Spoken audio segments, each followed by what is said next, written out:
এখন কোথা থেকে আসছে? দুর্গানগর থেকে। কলকাতা দুর্গানগর।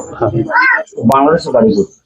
বাংলাদেশে কেশবপুর থানায়। কেশবপুর থানায়। কত বছর আগে এসেছিলেন? এই 2.5 বছর। 2.5 বছর? ও, এই ভোটার কার্ড আধার কার্ড না, কিছুই নেই। কোনো দালাল মারফত এসেছিল? হ্যাঁ হ্যাঁ, দালাল মারফত। কত টাকা দিতে হয়েছিল? ওই 10,000। 10,000 টাকা দিতে হয়েছিল। কোন বর্ডার দিয়ে পার হয়েছে? খুব একটা খেয়াল নেই। ওটা খেয়াল নেই না?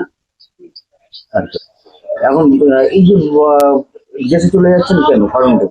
এই এসআর হচ্ছে এই জন্য। এসআইয়ের। আপনার নাম? আমার নাম আক্তারুল। আক্তারুল?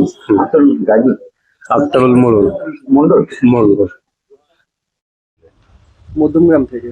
মধ্যমগ্রাম থেকে? বারাসাত মধ্যমগ্রাম। ও, তো কি কোনো কাজ করতেন নাকি? কিসে? এমনি লেবারই করতাম। লেবারি। কত বছর আগে এসেছিলেন? আমরা ছোটবেলা থেকেই বুঝতে শিখে এখানে। হ্যাঁ। তখন আপনাদের এখানেই জন্ম? শুধু আমার মা বাবা বাংলাদেশি। তো আমাদের এসআর এর সময় মা বাবা 2002 সালের আগের ডকুমেন্ট চাচ্ছিল। মা বাবা তো অশিক্ষিত, তখন ডকুমেন্টস অত খেয়াল করেনি।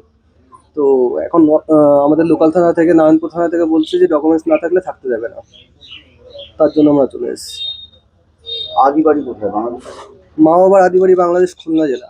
খুলনা জেলা? সেখানে চলে যাচ্ছি। এখন সেখানে চলে যেতে হবে, আর কি করবো? আমরা তো ছোটবেলা থেকে এখানেই বড় হয়েছি। এখানে কার বাড়ি? মা বাবা ওখানে থাকে?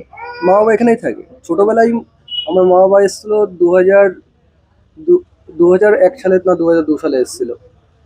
আমরা তো এখানেই বড়, এখানে লেখাপড়া করেছি, এখানে বড় হয়েছি, এখানে কাজকাম করছিলাম। এখন বলছে মা বাবার ডকুমেন্ট না হলে আমাদের থাকতে দেবে না। তার জন্য আমাদের চলে যেতে হচ্ছে। দেশের বাড়ি চলে যাচ্ছি? হ্যাঁ, দেশের বাড়ি চলে যাচ্ছি। আপনার নাম? আমার নাম হৃদয় মোল্লা। হ্যাঁ, হৃদয় মোল্লা। হৃদয় মোল্লা। হ্যাঁ।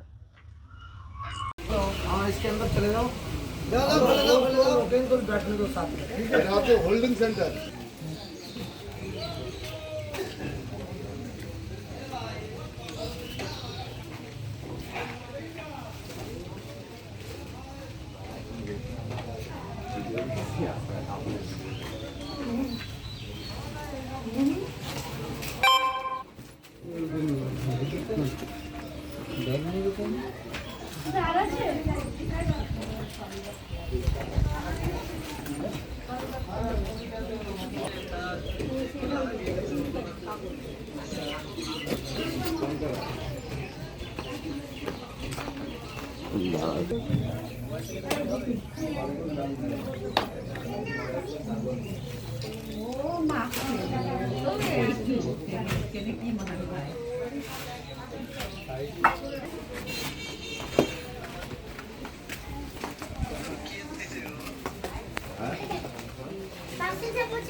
হ্যাঁ হ্যাঁ,